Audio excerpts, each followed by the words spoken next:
தமிழர் நட்புறவு பேரவையின் 26வது ஆண்டு விழா ஜனவரி மாதம் 11ஆம் தேதி ஞாயிற்றுக்கிழமை மாலை 5 மணிக்கு செம்பூர் திலக் நகர் பகுதியில் உள்ள தருண் பாரத் சேவா சங்க அரங்கத்தில் வைத்து நடைபெற்றது.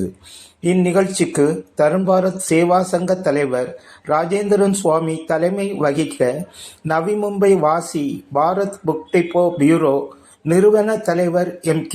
செட்டியார், தமிழர் நட்புறவு பேரவை தலைவர் சே. அப்பாத்துரை, பம்பாய் தென்னிந்திய ஆதி திராவிட மகாஜன சங்க முன்னாள் தலைவர் KV.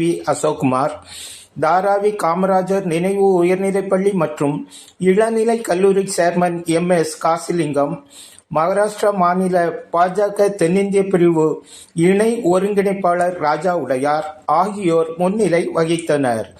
இந்நிகழ்வில் பாக்கிய செல்வி அப்பாத்துரை, ராஜேந்திரன் சுவாமி, சே. அப்பாத்துரை, அசோக்குமார், காசிலிங்கம், ராஜா உடையார் ஆகியோர் குத்துவிளக்கு ஏற்றி வைத்தனர்.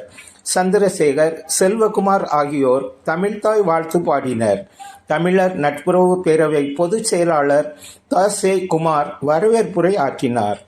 நவி மும்பை நெருல் பகுதி தமிழர் நல்வாழ்வு மன்ற பொருளாளர் சந்திரசேகர் பேரவையின் 26வது ஆண்டு விழா உரை ஆற்றினார். மும்பை திராவிடர் கழக தலைவர் பே. கணேசன் புத்தாண்டு விழா உரை நிகழ்த்தினார்.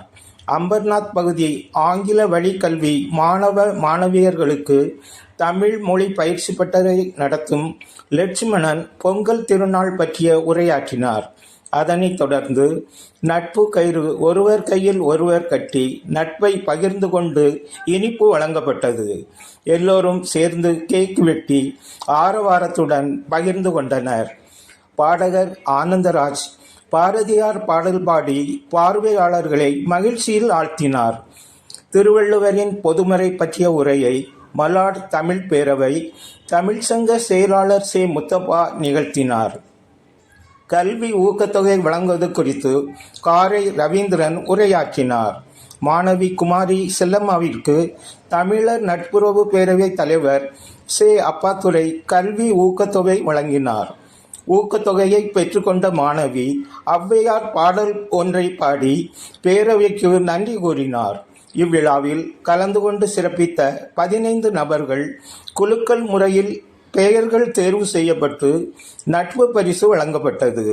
பேரவையின் 2026ஆம் ஆண்டு நாள்காட்டியை பேரவைத் தலைவர் சே. அப்பாத்துரை வெளியிட முதல் பிரதியை M.K. செட்டியார் பெற்றுக்கொண்டார்.